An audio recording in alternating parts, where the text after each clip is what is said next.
sitting in temporarily for the mayor. He is detained. We expect to have him in within the hour. Roll call, please. Johnston here. Grillo here. Kavich here. Guzikowski here. Seifert here. Chandler here. All right.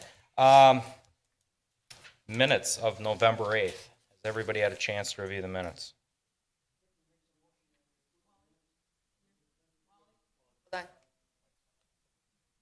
Get on now? Okay. Dickman makes a motion that we approve the minutes of the November 8th, 2016 meeting. Seifert seconds. Roll call. Dickman, aye. Johnston, aye. Grillo. Kavich, aye. Guzikowski, aye. Seifert, aye. Chandler, aye. Right. Significant common council actions. We will turn that over to Carrie. Common Council approved the following: an ordinance creating section 170317 sub C40 and 170317 sub F5, and amending section 17.1402 of the Municipal Code to allow for outdoor recreation, commercial recreation facilities as conditional uses in the M1 manufacturing district. Also, a motion to authorize staff to take preliminary steps to create tax increment financing district number 13 for the Lake Vista neighborhood, and a resolution pledging funding for local share of 2016 to 2020 Transportation Alternatives Program grant for an extension to the Oak Leaf Trail and directing staff to work with Milwaukee County to provide for necessary easements. Mr. Chairman. Thank you, Carrie. Moving on to new business, we will go to item 4A, a conditional use permit. We will be reviewing a request submitted by Mike Youngerman of Opus Development for a conditional use permit allowing a freight terminal on the property at 500 West Opus Drive. As the Alderman said, this is for a freight terminal. The specific application includes two 20-gallon underground fuel tanks in addition to the freight terminal at the location that is highlighted in red on the screen. That's 500 West Opus. This is a proposed site plan. It's preliminary at this point, but it gives you an idea of what the proposal is. A two-phase development. Phase 1 would include an estimated 105,901 square feet of dock areas, about 8,181 square feet of office space, 9,760 square feet of maintenance building, guard shack, and fueling station. The future build-out includes about an additional 27,600 square feet of dock area, an additional 8,426 square feet to the maintenance building, security fencing around the perimeter with guard shacks at each entrance gate. Again, these are preliminary figures and they may change as the site plan gets developed. Currently, operations and parking are estimated to be provided for a 24/7 schedule with 3 shifts per day for the freight terminal. Due to overlapping shifts, about 264 employee parking stalls are proposed for Phase 1. Parking for visitors, trailers, vans, and tractors are provided in Phase 1 as well. Phase 2 would expand the parking for employees, vans, and tractors. Storage for 109 dollies. If anybody has a question, that's what a dolly is.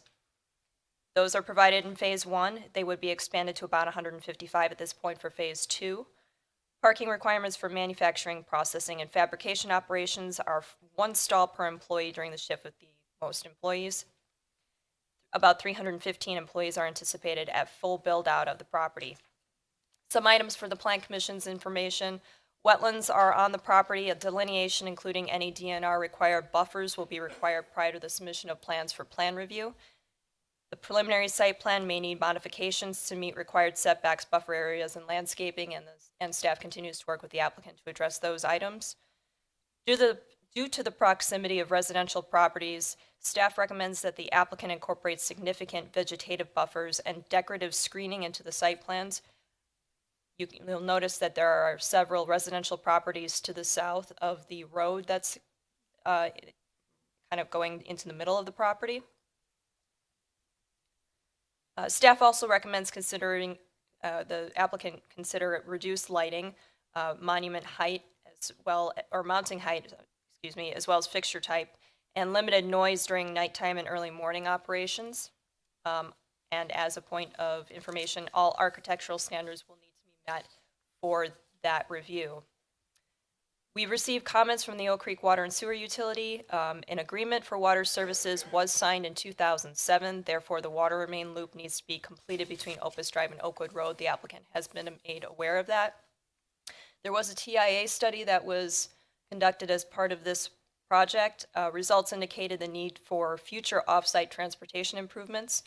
As part of the conditions and restrictions, a development agreement that requires the developer to fund and construct all on- and off-site improvements will be required. The developer should be responsible for any outstanding development requirements remaining from the development of the initial Oakwood Crossing Business Park, and that would also be addressed in the conditions and restrictions if approved by the Plan Commission. As part of the city's adopted park and open space plan, a bikeway plan is included that illustrates a trail connection through the property. Like Oakview Business Park, this development should be required to provide easements for, if not fund the construction of the trail segment through the property. This property is unique. It's different from other freight terminals in the city in the scope and scale of the proposed use, which includes impacts on the local transportation network, which is most notably to the state highways of Howell Avenue and Ryan Road. Light and sound impacts upon adjacent neighborhoods, although those impacts could be mitigated to the north by distance. They're located about 1,000 feet away or more, and to the south with vegetative cover. With the above in mind, while staff would prefer to see the site developed in a manner that is less impactful and more consistent with the city's newer business parks, in terms of aesthetics, outdoor storage, and trailer parking, those impacts are manageable through the conditional use permit process. With that in mind, staff's recommendation is that the Plan Commission recommends that the Common Council approve a conditional use permit for a freight terminal with 2 underground fuel storage tanks in excess of 5,000 gallons and outdoor storage of dolly equipment as accessory uses at 500 West Opus Drive after a public hearing and subject to conditions and restrictions that will be prepared for the Commission's review at the next meeting. There is a error in the date in your staff report and packet. That should be December 13th, 2016. Mr. Chairman. Thank you, Carrie. Before I open it up to the commission, we do have one request to speak from the public. I'll invite Arden up to speak his onions. Arden? Arden Degner, 8540 South Pennsylvania Avenue. This is an interesting proposal. What is the business plan for trucks that are licensed in Wisconsin for this terminal? What is the business plan, What is the Arden? business plan? I speculate that it's freight delivery. So it's trailer trucks coming in, either picking up or dropping off merchandise and taking merchandise out to wherever. That's my speculation. Are they actually going to have trucks licensed in Wisconsin and paying the freight in Milwaukee County? I believe that some of the trucks will be, some of the trailers obviously will be from out of state, but anybody conducting business here, DOT-wise, has to license their trailers and their tractors, I believe, with the state if they're going to conduct But not business. with Milwaukee County. That's a DOT. We're really not here to discuss that particular dilemma of Milwaukee County and the wheel tax because it's not on our agenda, Arden. It's not. That's my I'm just- problem because I see because of the fact that our stormwater fee is increasing, and here we're putting in dozens of locations for a terminal because we know that a truck licensed works 24 hours a day. After 250,000 miles, they are trashed. Our experience in Milwaukee County, especially along Layton Avenue with truck terminals, has been disastrous. I agree with you, and I think that's a question for your county supervisor It's been disastrous. regarding the wheel tax. And here we are taking a piece of property that's been worked on for a couple of years to make it a business park and giving it away to these people that are just probably going to be competing with FedExpress and these others delivering packages. Okay, to reel you back Is that in. the best?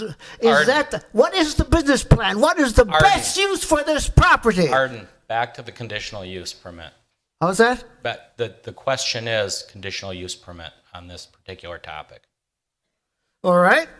Because to me, especially since I have cut out this article in the business section,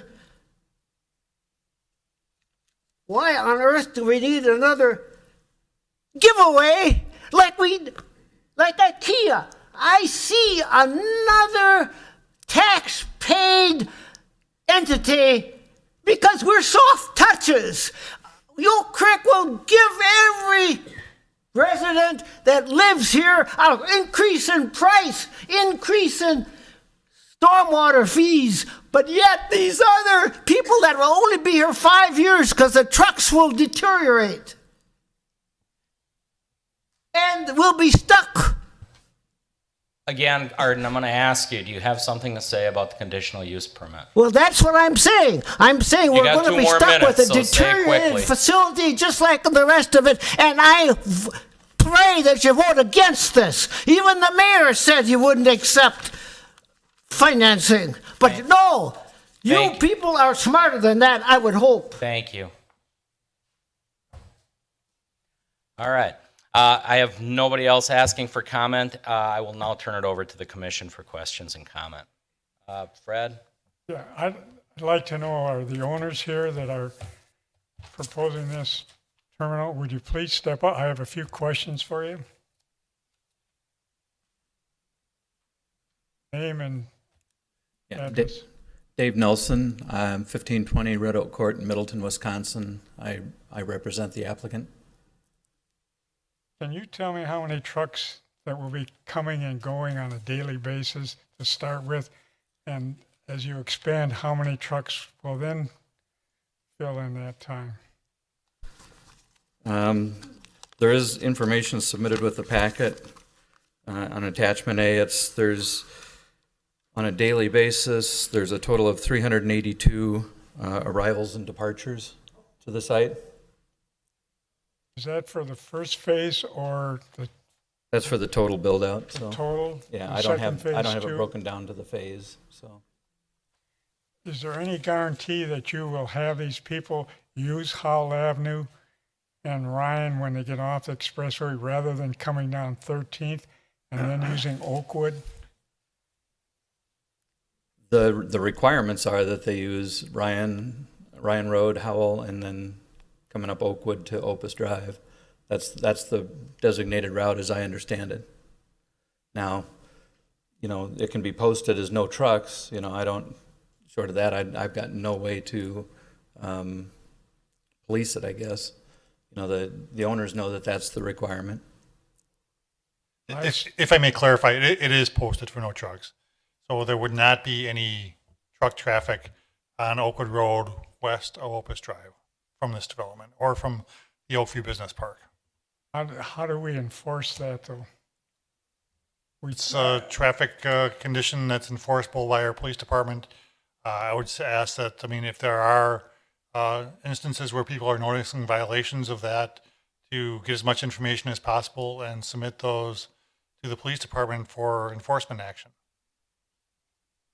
I still see a problem with using 13th and Oakwood coming into the area. Is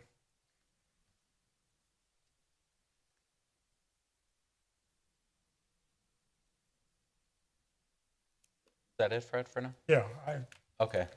Chauncey? Can you provide more information what the underground fuel storage tanks are for and why so large? Well, again, there's my client uses this terminal for distribution of packages all over the United States and what have you.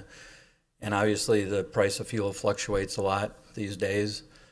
So they like to be able to control that a little bit and be able to fuel their trucks on site here. By being able to purchase it themselves, it saves them money. And my next question, can you provide a little more information about the impact to the transportation network and your follow-up on what you will do in Again, there was a traffic impact study done, looking at the routing. Everything was sized, basically for the use, not for our use, but it was sized as a business park. And as such, a lot of this traffic was taken into account. The traffic study basically showed that there would be no impacts on most of the interchanges from the interstate all the way down Ryan Road to Howell and up to Howell. I think the one item that they commented on is as the park to the south of this develops, to the south of Oakwood Road develops, that they recommended that at some point lights would need to be added at the Howell interchange. And also, going back to attachment A, what's the difference between the city departures and arrivals versus the road departures and arrivals? The road arrivals and departures are from coming in from anywhere and dropping off freight here and leaving. The city departures are delivering stuff within the city and coming back to the site. Meaning the city of Oak Creek? The metropolitan area. Okay. Thank you.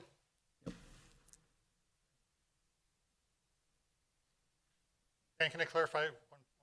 Go ahead, Doug. Thank you.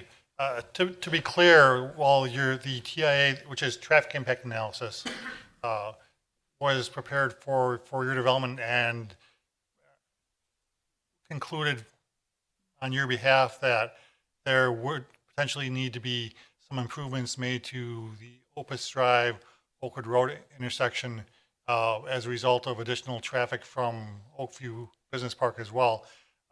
We certainly understand that a similar traffic impact analysis was done for the Oakview Business Park, and in fact, a number of infrastructure improvements were made based on that proposed impact or anticipated impact. So while your traffic TIA may say one thing, any required off-site transportation improvements will be the responsibility of your client. There is no further responsibility of the businesses in the Oakview Business Park for that. That would be entirely at the cost of your client. Ollie?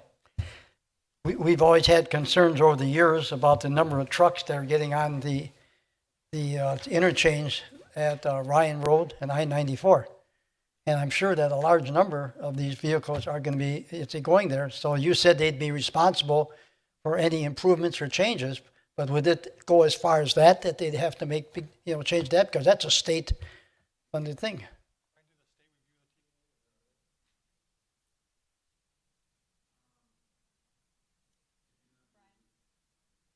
I do not believe the state received the TIA for this yet.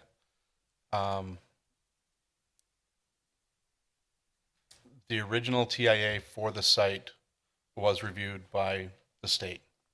I believe it's 2004, 2005 that we started this development. If you remember, they originally had two large buildings about the size of what GE Healthcare building is on this site, and then a larger building on the west end of it. The traffic from those three buildings that were proposed was greater than what this development is. I find that surprising, to tell you the truth, because of the large number of vehicles and the large number of trips. Okay, I'd like to ask another one, and maybe you can answer, Doug. They said this is part of the tax incremental district number 8, okay? So that means that, again, that whatever money this generates, the public or the citizens won't see it till, 20 years from now?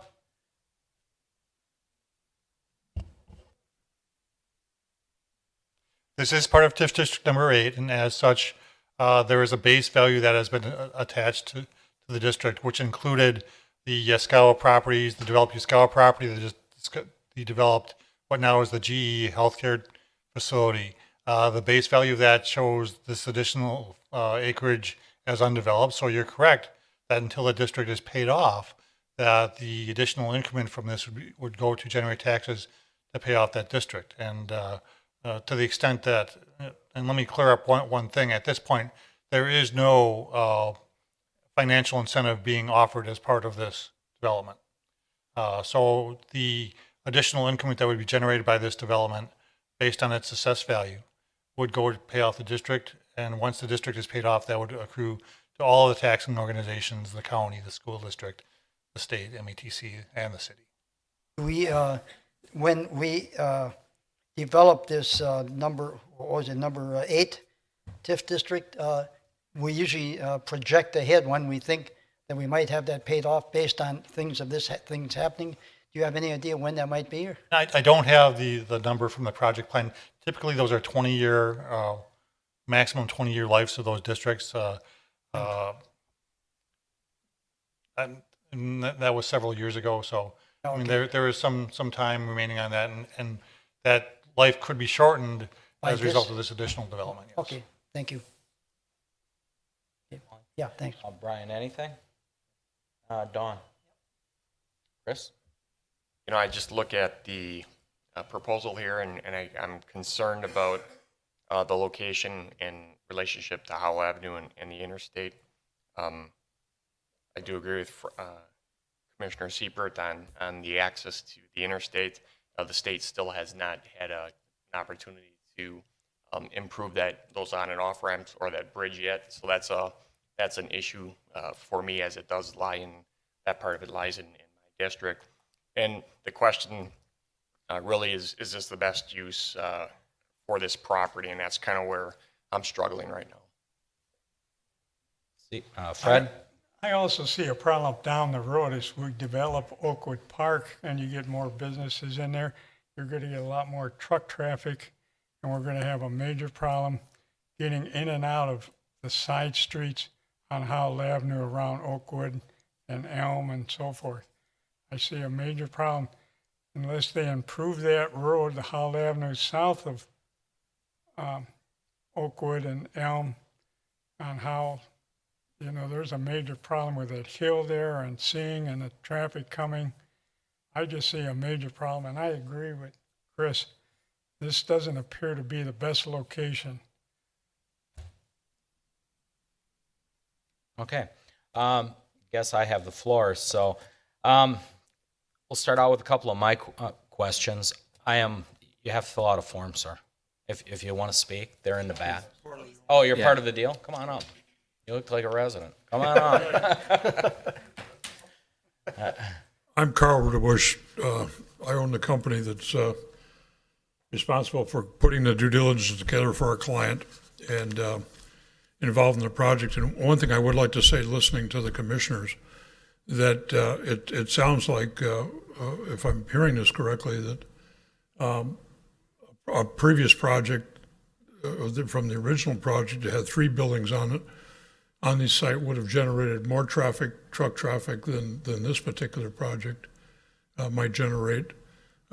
We've done a traffic impact study that does presently tell you exactly what the impact will be to Howell in the various roads. And I think what I'm hearing is there's concern with some other areas, Ryan Road interchange and some other interchanges.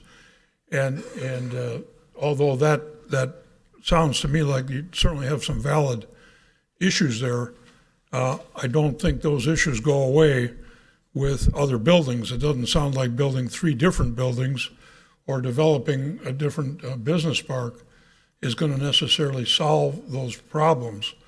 I think that development of our project here will bring a large piece of tax base to the community. It'll help with your tax increment, extinguishing it quicker. I think the issue of dealing with the road issues, it sounds like it has to be entered into sooner than later, regardless, and that truck traffic is going to come regardless at some point. So I'd like to ask everybody to keep an open mind on that as they think through the process, that we really appreciate a yes vote on this conditional use. We've agreed to do the necessary development, whether that's a lighted interchange, whether that's I know there's some additional elements of redoing the road, rerouting the water mains, doing the necessary landscaping, the dark sky lighting and the like. So I just wanted to make that statement for everybody's attention. So thank you. Thank you. Who would pay for the lights at the interchange? Would that fall on city, Doug, or Kerry? When you're speaking about the interchange, you're talking about Ryan Road or No, Ryan Road, I realize, The and inter- the- or the on the- on inter- an off-ramp, that's the the state. intersection of Yes, you guys mentioned that we'd At have to have Opus? lights potentially. at Opus and Oakwood. It would be staff's strong recommendation that any costs accruing from additional development of this property be borne by the applicant. Okay, for what it's worth, I'm going to ask my questions and give my comment. I guess as long as we're on the hot topic of roads, I'll put my 2 cents in. That is that 300 below me, that's actually a timer. If we want to limit the speakers, we can start that timer. Although I don't know how, so you're safe tonight. So that's what it is, Arden. But to my knowledge, I don't think we've used it yet. Anyways, getting back to the roads, I just want to kind of address the roads. Yes, we are going to increase traffic on this. As far as the off-ramps go, that's really a state thing. We all know the state budget is tied up right now. The governor has kind of kicked the can down the road. Money's going to the zoos, so the I-94 stuff kind of got put on hold. That's really a state issue, so I don't put any merit into that. As far as Highway 100 goes, it's been improved. Howell Avenue is adequate to handle the truck traffic. The question becomes Oakwood Road. And I compare Oakwood Road very much to Drexel Avenue 10 years ago. Drexel Avenue was a 2-lane road. It wasn't going to stay that way. It's now a 4-lane road that can handle very heavy traffic volumes, obviously, or we wouldn't have put the IKEA in. So I'm not saying Oakwood Road's going to change any time in the near future, but sometime in my lifetime, that is going to be an improved road that's going to be 4 lanes to connect up to 27th Street to alternate 241. I see that coming. So with those regards, and the safeties built in that our staff will put in for the street lights and what have you, the traffic ain't bothering me. What's bothering me is the noise that's going to be generated off that side street going to the cul-de-sac to the neighbors to the south, and how we protect that, because this is a 24/7 operation. Going to have some big trailers coming in there. I think you'll have some cube trucks and things of that nature probably too. I'll equate it to the trucks that get off Drexel and get into North Branch. It's the same thing some of the people deal with. Noise can be an issue. I guess I'd want some more details as of the vegetation to protect that and how we think we'll limit that sound. As far as best use of the property, it is an M1 property. In the foreseeable future, I don't see anybody coming in asking for a rezone back to R1 to put in a subdivision. So given the extension off the first Opus property, I'd say it's a reasonable fit, but we have to be cognizant of these neighbors, particularly to the south. The north seems a little far off, not too worried about that. Don't want to discount them, but more worried about how we're going to protect these southern neighbors. So with that, that's one of my questions, whoever can handle that one. My second one's probably going to fall to Assistant Chief Kresick regarding the excess of 5,000-gallon tanks, and if that's common on a facility this size or a normal service station, and if there's any concern there that we should worry about long term. So those are my 2 questions right now. So take them in any order, either Mike or whoever wants to deal with the berm about the neighbors. Can anybody answer those for me?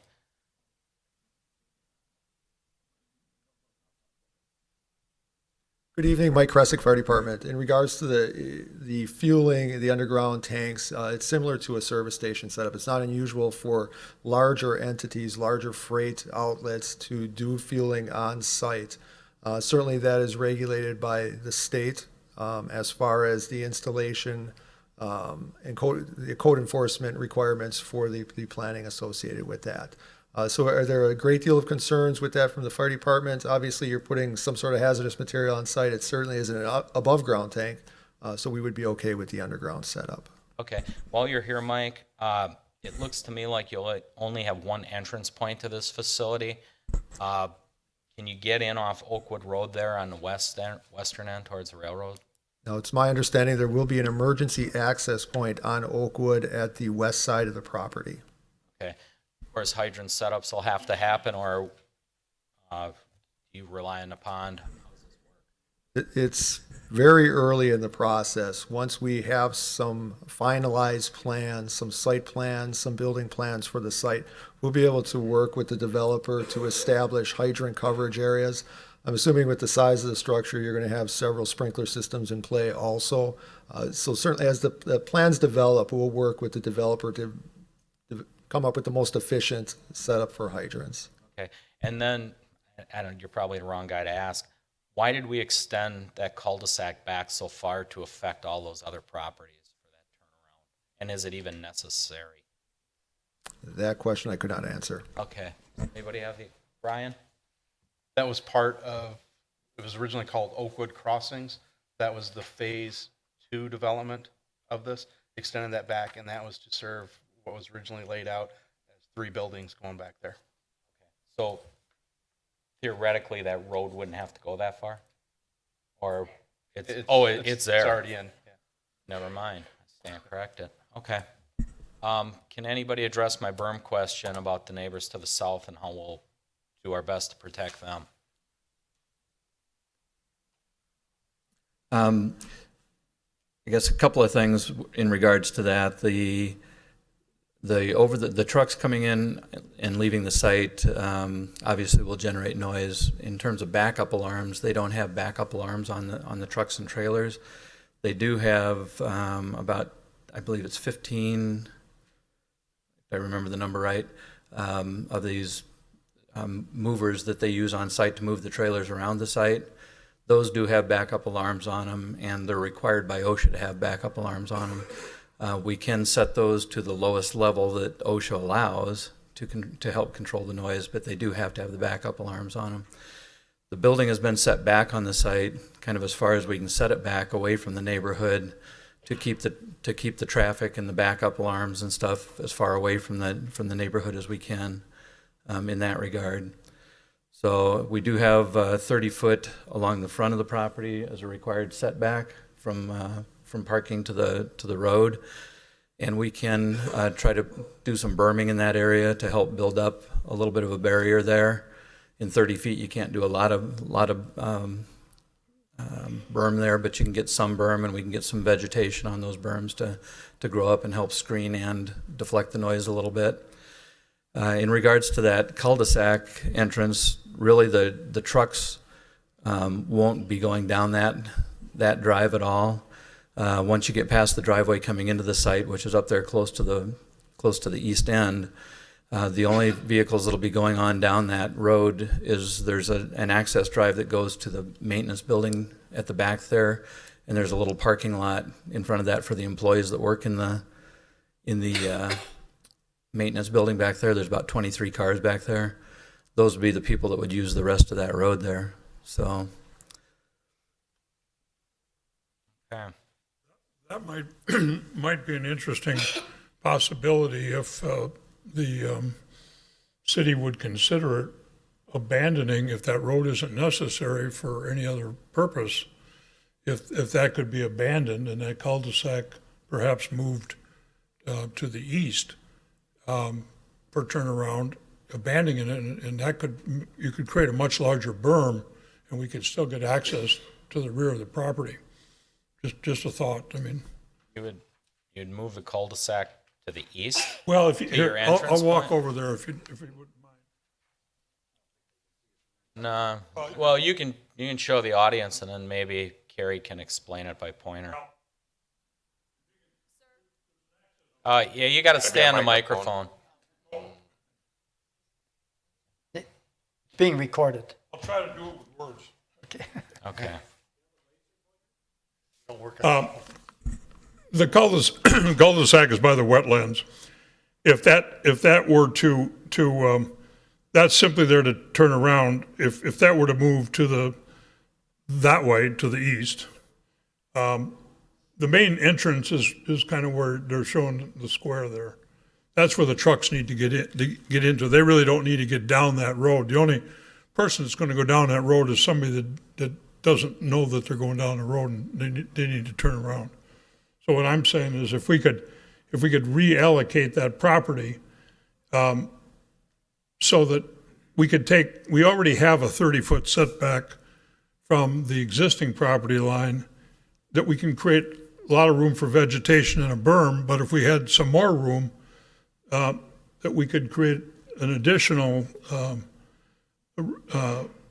area for berming, we might be able to work something out that way, is all I'm saying. It'd be a possibility. And that would be up to our engineering staff. Yeah, I If mean, it's even worth merit, if it would make a difference. Brian, just off the top of your head. It has merit. My concern would be future development of those lots that currently are residential that face on Oakwood. Oh, so those are developable lots. Well, they all go, it's my understanding, they all go down to Oakwood, right? They could, but if that area was all redeveloped, this road would be a service point for them. Well, I think the problem may be that I think our property goes, if I'm not mistaken, to the other side of the road. So I think there's a technical problem there.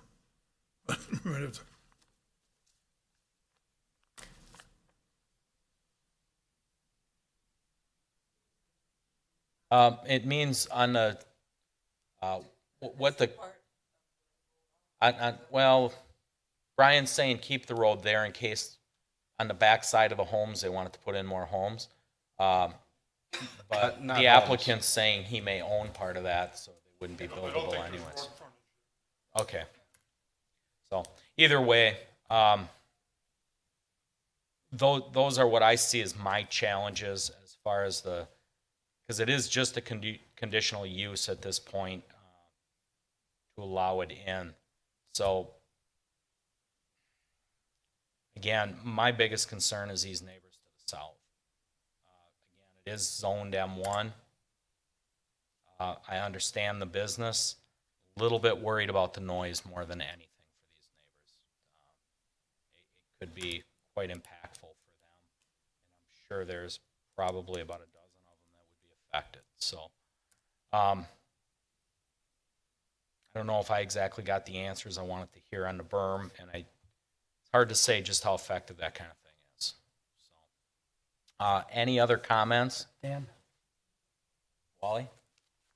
First of all, this is a 24-hour, 7-day-a-week operation. Not only for the neighbors, but, for the roads and everything, and the large quantity of trucks. I cannot believe that if we had 3 buildings there, that all those buildings would be 24-hour operation, 7 days a week. That's very, very unusual. This is unusual, circumstances here. And when I look at the write-up that Kerry or Doug, whoever wrote this up here, it says, with that in mind, the staff would prefer to see the site developed in a manner that is less impactful and more consistent with the city's newer business parks in terms of aesthetics, outdoor storage, etc. But yet it's their opinion that these impacts are manageable, through a conditional permit, and that we approve it subject to conditions and restrictions that will be prepared. Now, I'd like to see the restrictions and conditions before I vote for this, and I'd like to have the state look at the transportation analysis. We haven't heard anything from them. To me, there's too many things here that I'm just unhappy with, let's put it that way. And I'm looking out also for the neighbors. I agree with you, Dan. Very good point, Wally. For Ed? You also have the neighbors to the west. You just have the railroad tracks between those and the neighbors on the west side of that operation. I understand that. I do get that, but directly over that is actually a business over that railroad track. So Understand, but noise does travel. noise does travel. I get that, but at what point it's going to travel somewhere? We have neighborhoods everywhere. So where's Where's the proper cutoff point to determine that noise? I'm looking at the subdivision to the north, and I think that's rather far away to restrict anything going on there. Again, I'm not discounting the neighbors to the north. I'm just saying I think it's quite a distance looking at that. So, does anybody want to make a motion?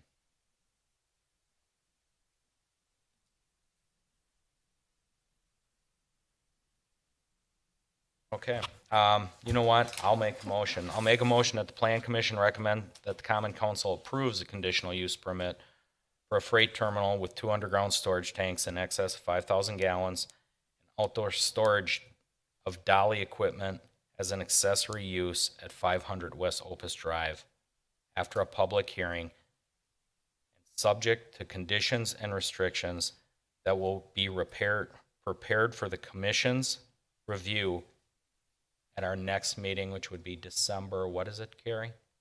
December 13th. 13th. So you will get another look at this again, Wally, with the conditions and restrictions, if we move this forward tonight. Did I state that properly? Okay. Everybody understand that? Okay.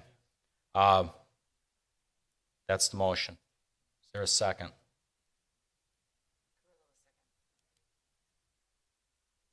Roll call. Dickman, nay. Johnston, aye. Gavich, aye. Guzekowski, no. Seifert, no. Chandler, no.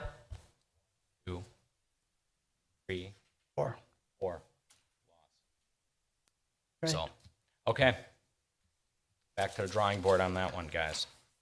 All right, moving on, we will go to item 4B. 4B is a zoning text amendment for review of section 17.0.031 to allow self-storage facilities as a conditional use in the B4 Highway Business District. Carrie. Thank you. This is a rather lengthy discussion in terms of my staff report, so I'll try and stick to the high points here. The applicant's request is to allow self-storage or mini warehousing facilities as conditional uses in the B4 district. Facilities currently are allowed in the M1 district as a conditional use permit, you may recall. It's not allowed currently in the B4 district or any other B district, business district. So what's on the screen right now is a representation of all of our zoning districts as they are currently laid out in the city. These are our current business districts, so all B districts. These are the current locations of all of our M1 districts throughout the city. And this is a combination of all of the B4 and M1 manufacturing districts throughout the city. So this would be, if allowed, where all of the, potentially where these self-storage facilities could be located. So the M1 district locations are highly concentrated in and adjacent to existing industrial and business parks. The B4 district locations, as you can see, are more dispersed. Clusters can be seen along 27th Street, Howell Avenue, Rawson, and smaller clusters along College, Chicago, and Chicago Avenues. There's approximately 501 parcels that are partially or wholly within the B4 district and 408 that are partially or wholly within the M1 district. But I want to clarify that while the district line crosses these properties, it does not necessarily mean that such a use would be allowed there. It depends on how much of the property, the location, those kinds of things. So, for example, a parcel that is mostly located in a residential district but has B4 crossing a small corner would not necessarily be able to develop with retail businesses. So just a point of clarification. So what staff did, as we often do whenever we look at such proposals, we look to what our neighboring communities do. This is the city of Franklin's, a partial of the current zoning map. They have the most unique approach of the areas that we looked at. They have 7 business districts in addition to 3 other potential business districts and 2 manufacturing districts. Their definition of retail self-storage, primarily climate controlled with related accessory ambient temperature structural units. That actually is their classification. only allowed as a special use in their B5 and A1 districts. So the two B5 districts are actually highlighted for you with the arrows and the boxes. So those are the two areas where they allow in their business districts, in addition to their A1 and manufacturing. So general warehousing and storage or refrigerated warehousing, they limit to manufacturing districts or as part of a planned development district. And then other districts, including the manufacturing districts, are dispersed throughout the city. But again, this B5 district classification only in these two locations in the city of Franklin. This is the zoning map for the city of St. Francis, where they have 2 business districts and 2 manufacturing districts out of a total of 10. Indoor mini warehouse as a special use is allowed in the manufacturing districts, but not in any of their business districts. They classify other indoor storage like cold storage as a special use in their M1 district, and both their M1 and M2 districts are clustered close to rail lines and mostly on the west to central part of the city. It's hard to see on this map, but they are outlined in black. They are the greenish areas.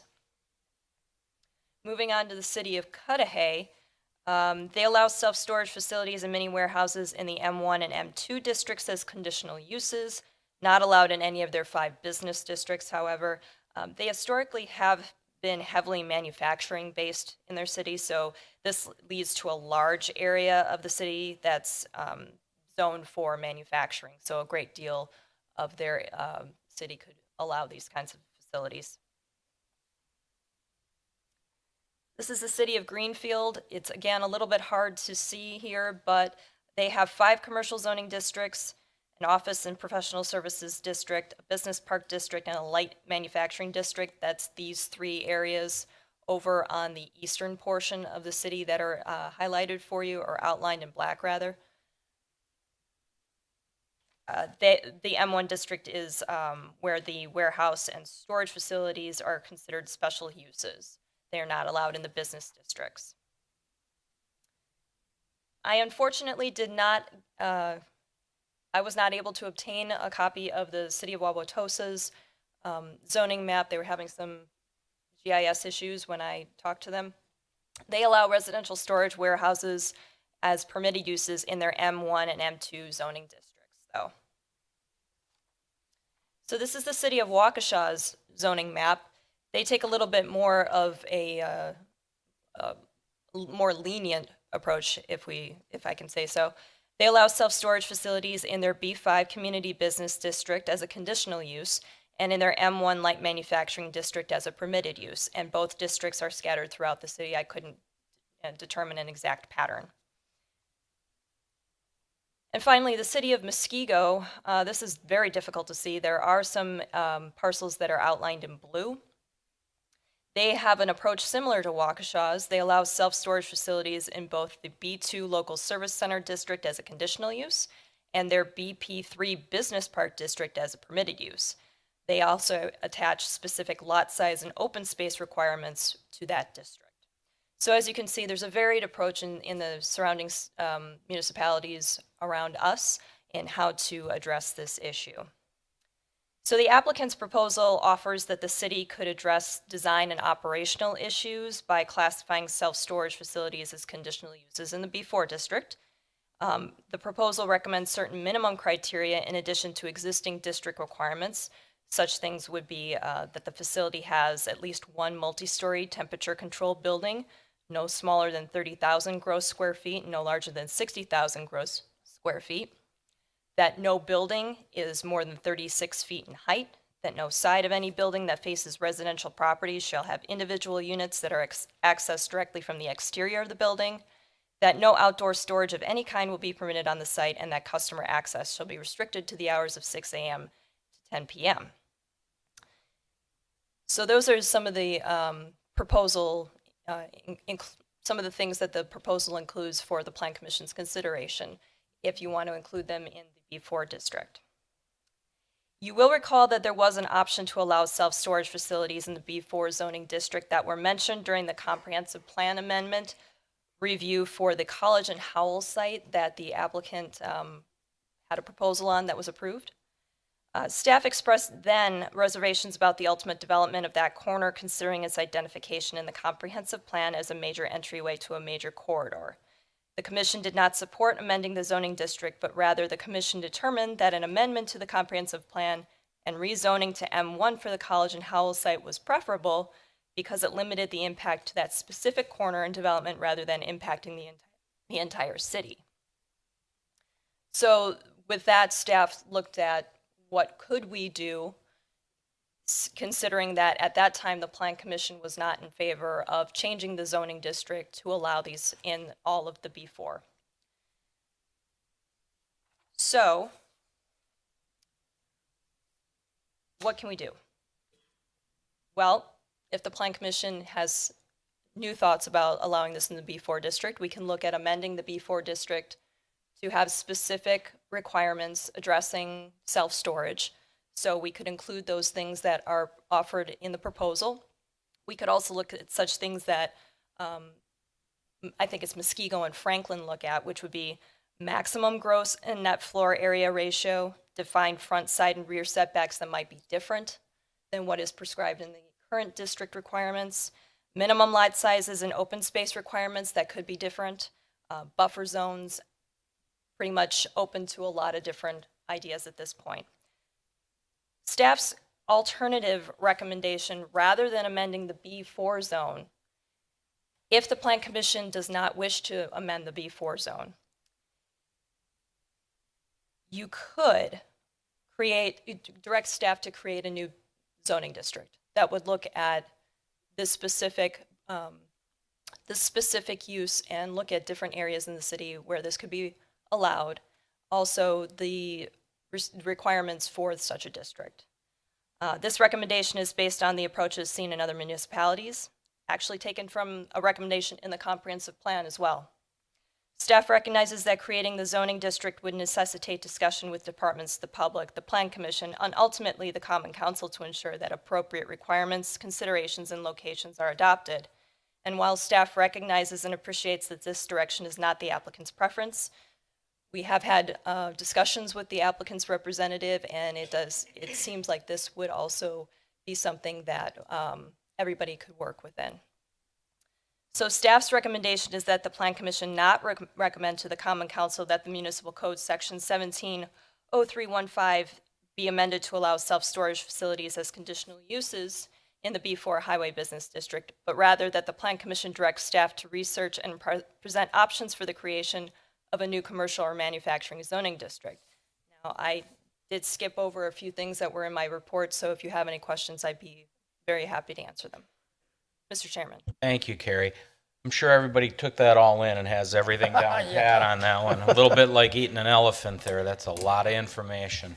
I mean, I'll open it up to the commissioners, but based on what I've heard and what I could gather on my reading, and Carrie reiterating it, I would support the recommendation that staff's put forward, and I'd put my faith in staff, the professionals, that they can get this right, because this is a big ticket item.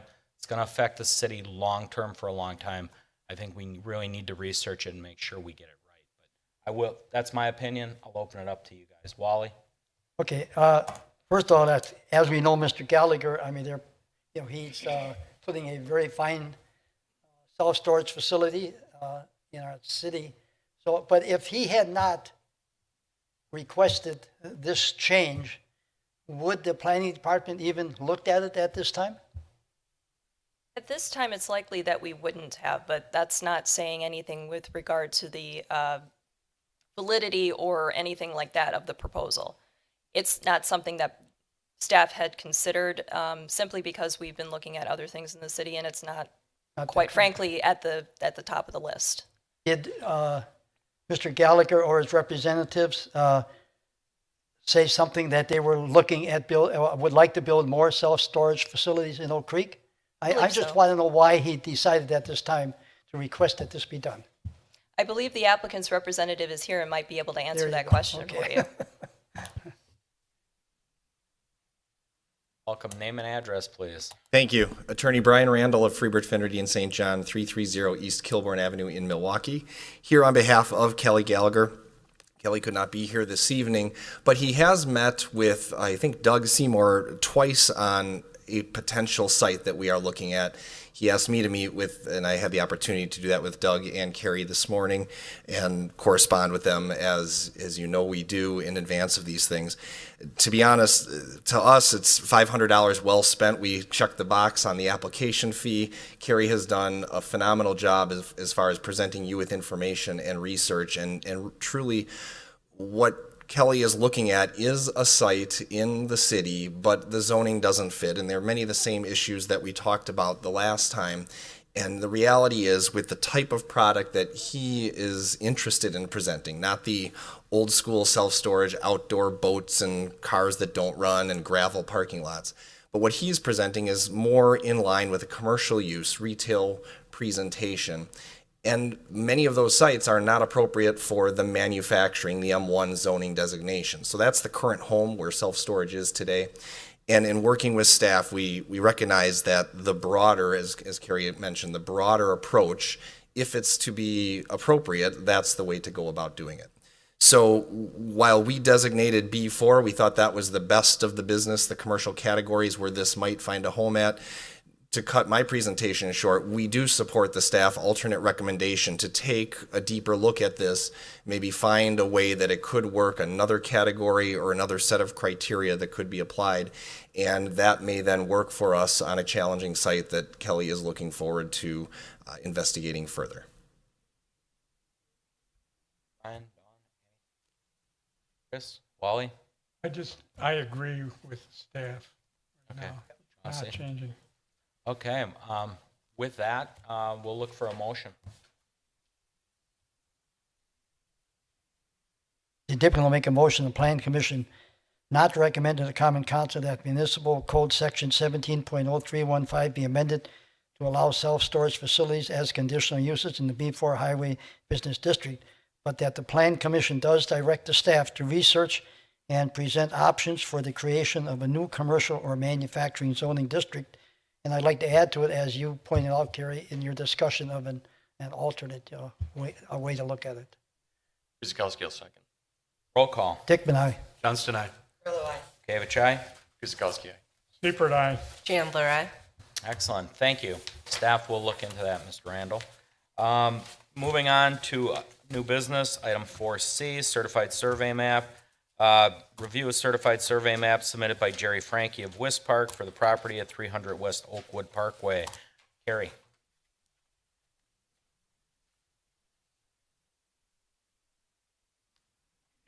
Thank you. This is actually a request to create 3 lots from an existing lot at 300 West Oakview Parkway, which is in red on the screen.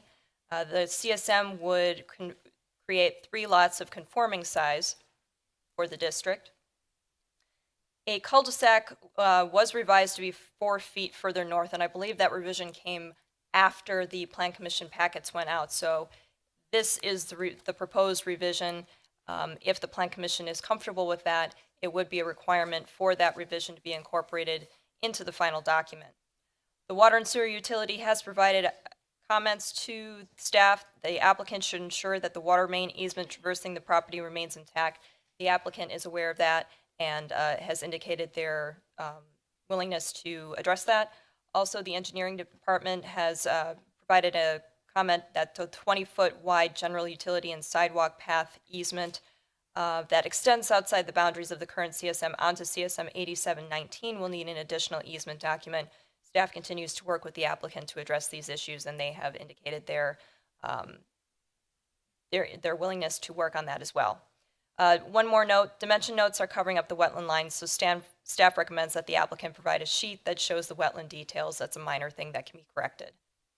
Staff's recommendation is that the Plan Commission recommends to the Common Council that the certified survey map submitted by Jerry Frankie of West Park LLC for the property at 300 West Oakview Parkway be approved subject to conditions 1 and 2. Mr. Chairman. Thank you, Carrie. We'll take commission input left to right. Anything, Wally? No. Brian?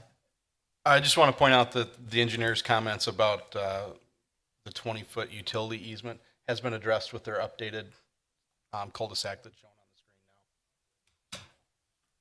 Grillo? Chris? Wally? Chauncey? Question Floor is for yours. the applicant.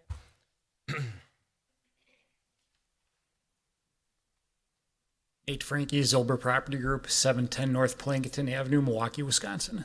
Can you provide more information on why the redivide of property? Right now, the eastern portion, that Lot 1 is under contract with the user, and they're going to be coming in December 13th, I believe, Carrie, with their plan to go forward on the site plan for Plan Commission review. And then also the Lot 2 to the west, that is under option in that same contract to the same developer to move forward should they want to do a phase 2 of development that's going to come through. Just a quick preview on the Lot 1, it is going to be about 120,000 square foot speculative industrial building, much like you saw a couple months ago when Dickman came in with their site plan review. It's a similar type of product. Thank you. Else?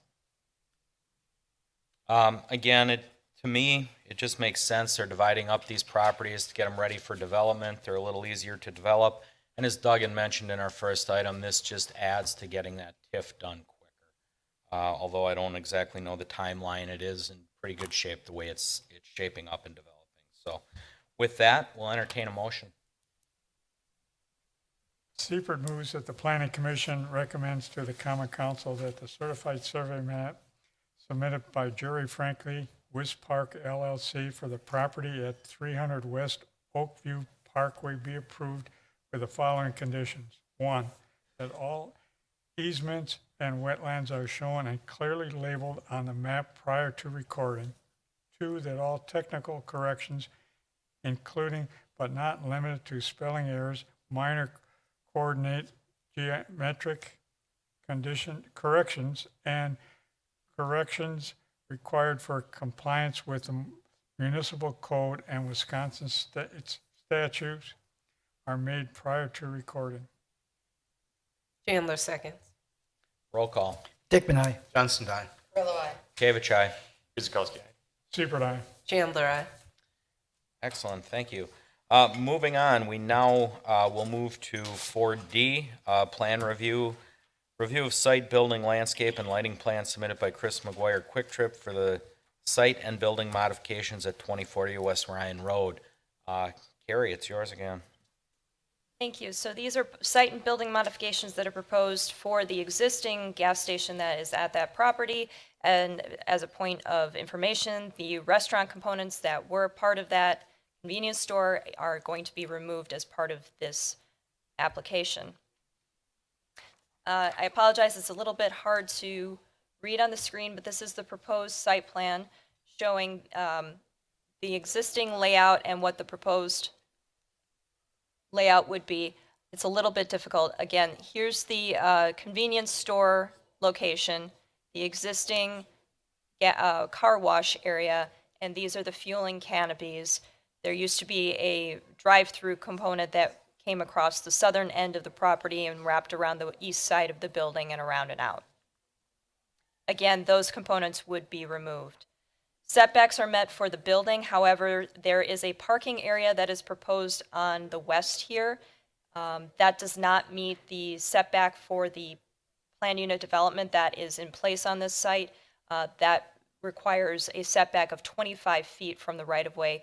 This has been mentioned to the applicant, and staff continues to work with them on these issues.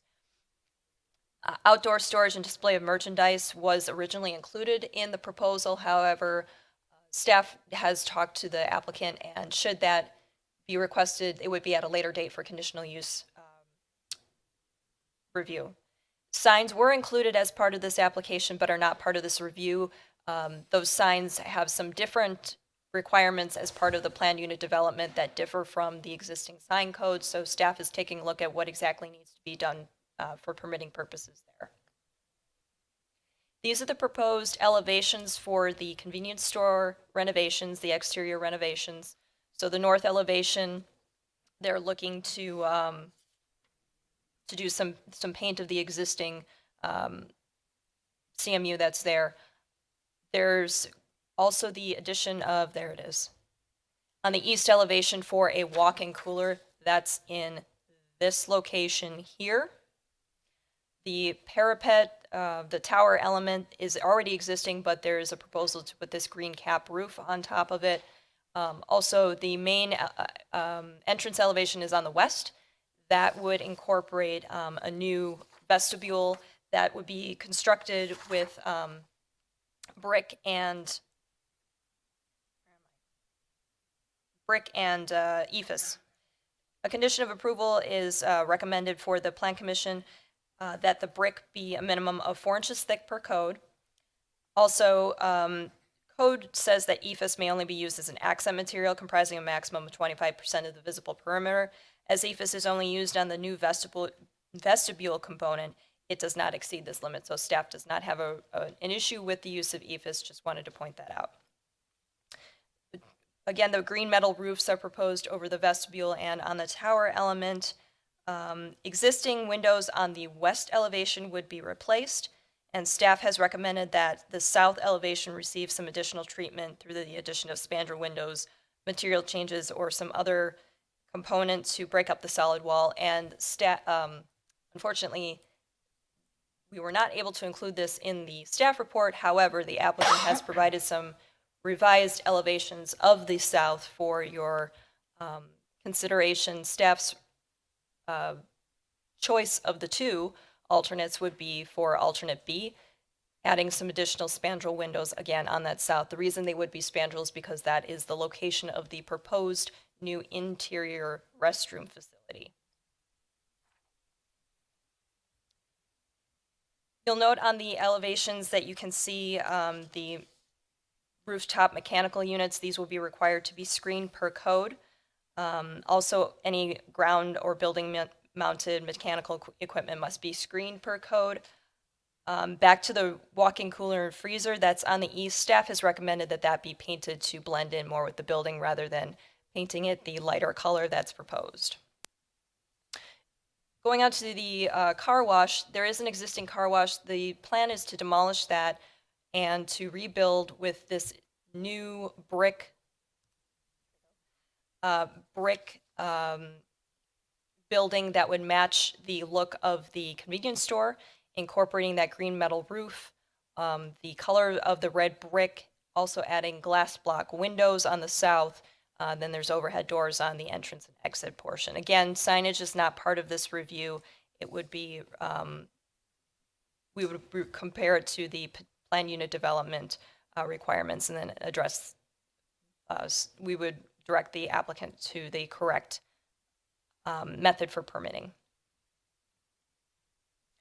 We also did receive updated landscape plans. Again, these are different from what was in the staff report, I believe. So there's additional landscaping that was incorporated on a portion of the west, a lot of the south, and around the building itself.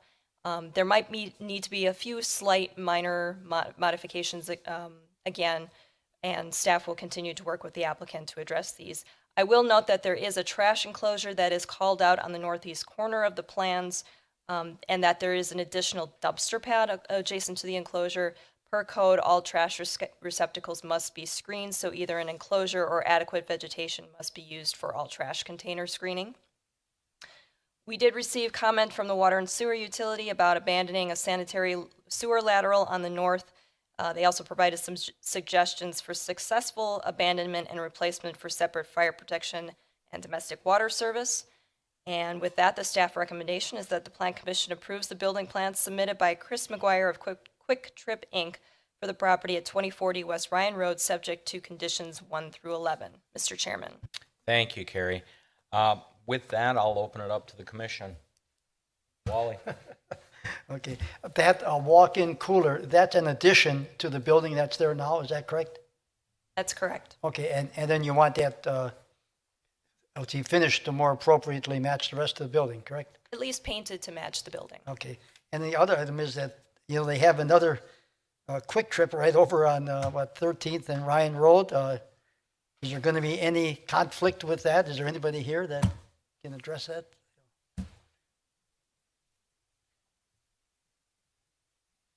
Name and address, please. Troy Malezova, 1626 Oak Street, La Crosse, Wisconsin, real estate manager with Quick Trip. Yeah, this was an opportunity where we purchased this facility along with two others as a package from the seller. What interested us about this site was the investment that Oak Creek made and the state made in terms of the infrastructure that was placed in Ryan Road. Our store on the east side is quite busy if you've ever been there. This was an opportunity for us to serve folks headed west and take advantage of the investment that's been made in terms of the long-term infrastructure on that side of the interstate. I would assume with the amount of truck traffic, which is in that area, that would be one of your other reasons why you want this site? This site would not serve trucks. Oh, it does not? No, it just has existing inline gas fueling facilities. So there's no separate diesel component to it like we'd have on the east side. There's one over on, Rawson? Yeah, Drexel, I'm sorry, Drexel. There you do handle trucks. Correct, yes, So we this do. is going to be different than that particular site. Correct. Okay. It's a little smaller site. It was an acquisition, as Carrie mentioned. There was a drive-through with a fast food component on it that kind of had the order boards out along Ryan Road. We're removing those, kind of cleaning it up, building a new car wash, removing the old one. It's pretty much worn out, and then sticking a pretty good investment into the building here. So, Thank you. Outside, Brian? Do you have any color samples for the building? I don't, but they would have basically the same color palette that we have in our other stores in terms of the brick color, the kind of the dark burgundy. And we could provide those as well with that kind of khaki or camel accent brick. And then the green standing seam metal would be very similar to what we have on our other facilities in town. More concerned about the red paint that's going on the existing brick wall. Yeah, we can provide samples that of is. that. Sure. Well, Guzikowski. I would say that, so both, actually, the 13th and Drex, or 13th and Ryan and this store both fall in my district. And I was concerned about the distance, but they, in hindsight, looking at everything, we do serve, this would serve two different type of businesses in terms of clientele. Not having a diesel fill up, that's going to obviously, you're not going to have trucks driving in there. So I think this is a great addition. I look forward to it because I know that I'm at the 13th and Ryan's store every morning for my coffee and Persian donut. That being said, this is really a nice change, and it's good to see that that little corner will be revived. Mayor Seifert? I think it's nice that we're cleaning up a vacant lot. I agree. That we're not leaving it standing there and you're utilizing it. So it's a good job. Commissioner Chandler? Nope. I just have one question for you. When you, and really this kind of goes with staff, when you purchase some properties, I'm not sure if they had liquor license at that convenience store. Does that go with the property, or do they have to reapply for a liquor license? I don't actually know the answer to that, but the clerk's office would know. I would highly suggest you check into that. Yeah. With that, I'm in favor of it. Everybody pretty much said everything, so. Yeah, oh, I'm sorry, Arden? 40 South Pennsylvania Avenue. Is there a pass-through from this business to the others on the side? That, I'm not, Because, Totally. you have There's to a get back road. traffic off these big roads. Yes, there is. there is. There's a back. Yeah. I'm not there's a intimate back with in this the- property, but Yep. my experience is I thought there was. Yeah, there is. There's There's a Perkins right next on to the it. south side, that's Ryan Road, then this is Yeah. 22nd Street, and then this is a private road that loops around the north. Yeah, I That thought they accesses the did. other properties. Yeah. So, you're welcome. With that, entertain a motion. Guzikowski, I'll make a motion that the Plan Commission approves the building plan submitted by Chris McGuire Quick Trip for the property at 2040 West Ryan Road with the following conditions. One, that all building and fire codes are met. Two, that proposed parking areas are revised to meet the setbacks and all setbacks and requirements. Three, no outdoor storage or display of merchandise is included in this approval. The applicant may apply for a separate conditional use permit for outdoor display of merchandise. 4, that permits and approvals be obtained for all proposed signs. 5, that all exterior brick veneer meets the minimum 4-inch thick requirement per code. 6, that all mechanical equipment, ground, building, and rooftop is screened from view. 7, that all revised plans, site, landscaping, signage, etc. are submitted in digital and paper format for review and approval by the Department of Community Development prior to the submission of the building permit applications. 8, that all trash enclosures are screened per code. 9, that the final lighting plans indicating luminaire type, pole type, color, and height are submitted to the electrical inspector prior to submission of building permit applications. 10, that stormwater and grading plans are submitted for final approval by the engineering department prior to issuance of permits. 11, that all water and sewer utility connections are coordinated with the Oak Creek Water and Sewer Utility. Seifert seconds. Roll call. Oh, sorry, Brian. Could we add a 12 to that building material samples are submitted to community of director? As so noted. Second agrees. Roll call. Hickman, aye. Johnston, aye. Kavich, aye. Guzekowski, aye. Seifert, aye. Chandler, aye. All right, that moves us right along to 4E, a conditional use permit amendment submitted by Sean McKibben of Oak Park Place for an amendment to time of compliance section of the existing conditional use permit affecting the property at 1980 West Rawson Avenue. Carrie. This is a request to amend the time of compliance section of the existing conditional use permit for the licensed community living arrangement with a capacity of 16 or more persons and housing for the elderly, multiple family dwellings in excess of 4 dwelling units per structure. The CUP was required commencement of construction within 12 months of approval. That was approved almost 12 months ago. So due to unforeseen circumstances, construction is delayed until spring of 2017. So the request is an extension to May 15th. However, staff recommends extension to May 31st for phase 1, just to give a couple extra weeks in case weather is not conducive to construction. Phase 2 would have to begin by December 2019 per the extension of this time of compliance section. So if you go to your proposed conditions and restrictions, basically the section 11C1 would be amended to say on June 1st, that the conditional use approval will expire on June 1st, 2017, if a building permit for phase 1 has not been issued for this use on or before May 31st, 2017, making it very clear when the expiration date actually is. And then within 36 months after the date of adoption of the ordinance, if a building permit for phase 2 has not been issued for this use, again, that's the date of common council approval. There are no other proposed changes to the conditions and restrictions. Staff's recommendation is that the Plan Commission recommends that the common council approve a conditional use permit amendment extending section 11 time of compliance to a deadline of May 31st, 2017 for phase 1 for the property located at 1980 West Rawson Avenue after public hearing and subject to conditions and restrictions. Mr. Chairman. Thank you, Carrie. Seems pretty straightforward, but I'll open it up for questions from the commission. Excuse me, from the commission. Wally. I don't have a question, but I'd just like to comment. I'm all for this. Obviously, it's right close to where I live, and I've always been concerned with the traffic, situation there. I think I discussed that. But, right now, I don't know who does it, the county or state, whoever has Rawson Avenue there, they have completed all the work, and they've extended now the 3 lanes wide, so cutting in there is a little easier than what it used to be, even though there's not a direct, turnoff there. So, but I'm all for this extending it, the time period. Commissioner Johnston, Willow, Coos, Seifert, Chandler. No, okay, motion.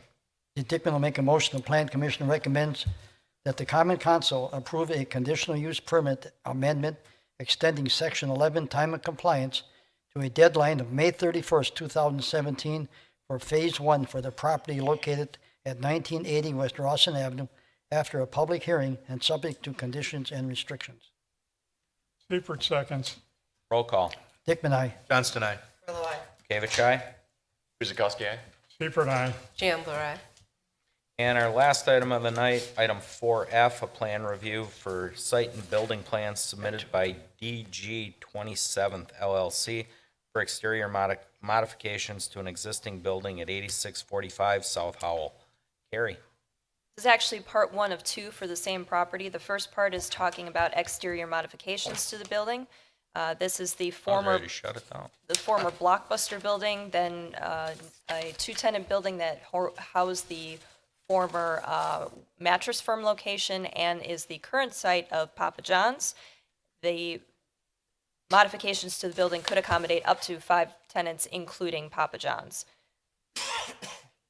The proposal is to add 2 EFIS bump outs, one on the southeast and one on the northeast corner of the building, similar to the existing center bump out. These would be made of EFIS and would have a CMU column on either side. The existing green awnings for the Papa John's portion of the building and one of the existing red awnings on the east would be removed. A new red awning to match the existing would be added to the south over Papa John's existing windows. 4 new LED gooseneck light fixtures would be added to the CMU columns on the east elevation. Plan commissioners should be aware that the percentage of EFIS shown on the east elevation is 35% of the total facade, and per code, EFIS is only allowed as an accent material comprising a maximum of 25% of the visible perimeter. While staff recognizes that the visible perimeter extends around the northeast and south facades, the proposed EFIS bump outs will be the focal points of the east elevation. Primary building materials on the building currently include split-faced CMU and glass, and the existing EFIS is about 11% of the existing facade on the east. Building material percentages that include the east and south elevations are shown on the plans, and it will be up to the commission to determine whether or not the additional EFIS is acceptable. I will point out that it may be a little bit difficult to read, but the percentages, when you include the east and south elevations, drop that EFIS percentage down below the 25%. No changes are proposed to the site at this time. However, new landscaping will be added. Signage will be reviewed and in the agenda item following this review. Staff's recommendation is that the Plan Commission approves the building plan submitted by Michael D. Michelle, DG 27th LLC, for the property at 8645 South Howell Avenue, subject to conditions 1 through 3. Mr. Chairman. Thank you, Carrie. Again, I'll open it up to the commission. I'll go left to right as I've been doing most of the night. Wally? Why always me first? I'll switch it up for the No, last I'm just one. kidding. How's that? No, I'm looking at the building. I mean, it's been sitting empty, and I certainly want to see something done with it. And they are showing us what they're doing on the exterior, and I don't know what they're doing on the interior, but I assume it's just a division depending upon, the tenants that they get into that building. So I don't see a problem. I do want to see it improved. Johnston? Would definitely like to see this building improved. I think this is a great opportunity to enhance that building. I'd like to see something more than EFIS on these bump outs. We went through this with another development down the street, fast food chain that we were just talking about, the EFIS and the block. There's a lot of architectural features that went into that discussion. This is just adding a couple EFIS bump outs on it. Sure like to see something more than what this is. Who's? Nothing? Commissioner Chandler? Question for the applicant.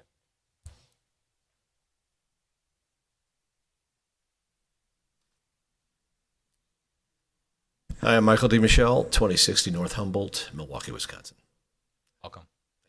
In regards to the interior, can you give us more information on, once again, it's stated that we know what the outside is Right. like, but not the inside.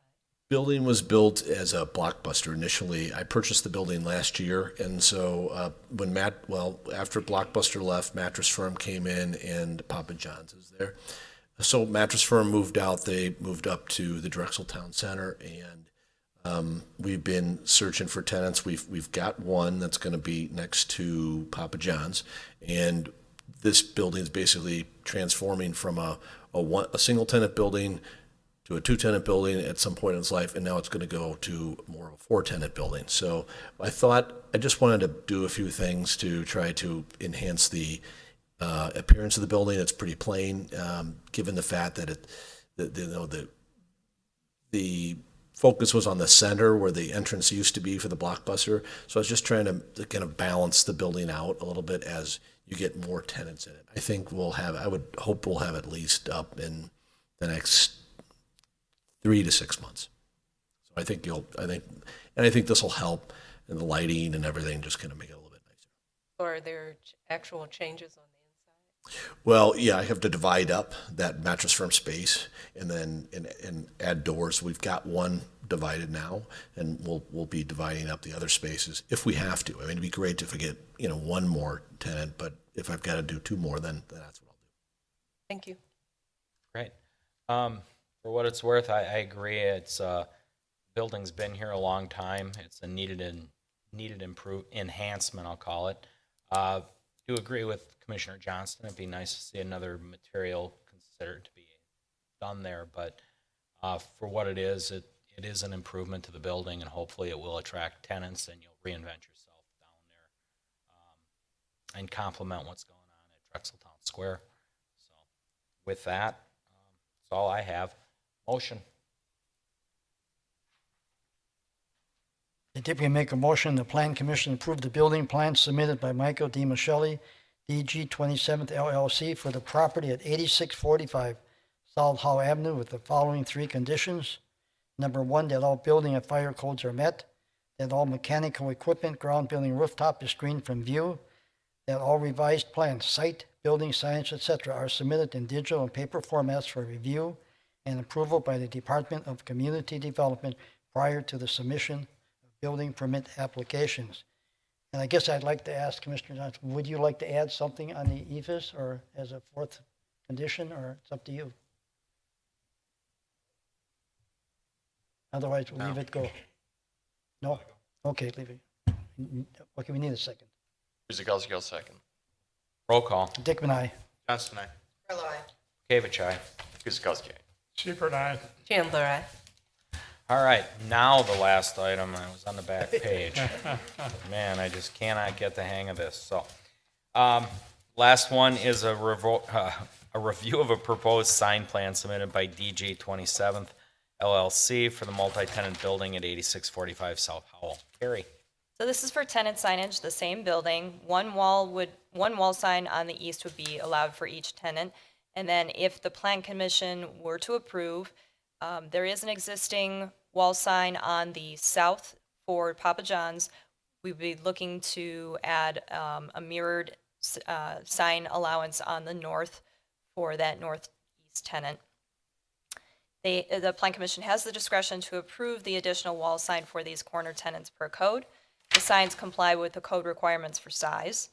Staff recommends including language stating that any text or logos on a canopy will count toward the total number of wall signs per tenant space, that is per code as well. No physical changes currently proposed for the existing pole sign. It will continue to be used. It'll just be divided up for the tenants as they come in. If the Plan Commission approves the master sign plan, corner tenants will be allowed 2 wall signs. Other tenants will be allowed 1 wall sign, and the sign size will be based on the square footage per lineal frontage of tenant space.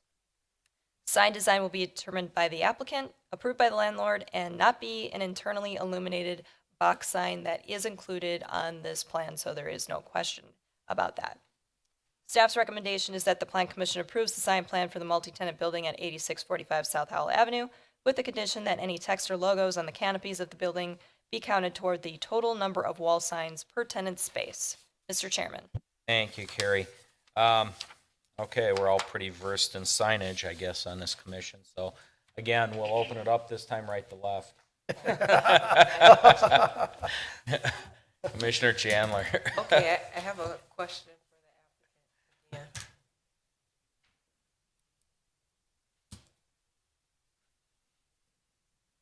Yeah. Hi, Michael D. Michelle, 2060 North Humboldt, Milwaukee, Wisconsin. Can you provide us information on what this sign would look like? 'Cause we know what will go there, but no details on what the sign looks like. Well, so this is in order to, the code requires every building to have a master sign program. So a format by which there's rules for signage that will come to the building.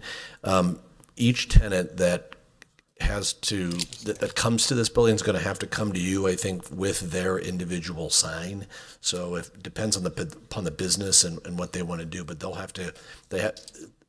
this predetermines that it has to fit in the certain size, and there are certain requirements that it has to automatically have, and then they'll come to you, and I guess they would have to come to get a sign permit, so they'll come and come for their individual sign permits So at that time. So then I have a question for Carrie. So the sign that's on the south, does that meet our requirements size-wise? I think what you're saying, if Papa John's is going to have to change their signage, that's how I. I don't know. Yes, the sizes of the signs are fine. The placement is up to the Plan Commission. As far as individual tenants coming to the Plan Commission for their sign review, that's actually a requirement for Drexeltown Square. If the signs proposed meet code and they meet with this approved sign program, if it's approved, they would just need to get permits. So again, the sizes are fine. Excuse me. If the Plan Commission is okay with the proposal for the locations, then this would be the approved master sign program. And it's just the addition of the one sign? Well, no, it's because it's only a 2-tenant building right now that only has one tenant. This would allow up to 5 tenants, and the 2 end cap tenants would be allowed a second sign. So a total of 7 signs? Essentially, yes. Okay, thank you. Commissioner Siebert, Oh, I'm fine. Commissioner Guzekowski. I'm good.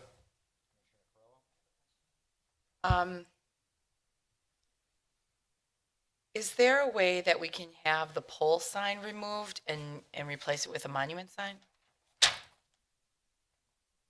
Pole sign is something that was approved a while ago. It's been up. It's been in use since it was allowed up.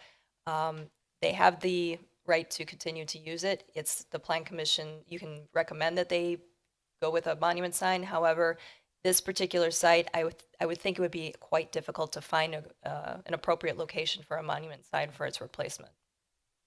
Just, it's not attractive by any means. Okay, thank you.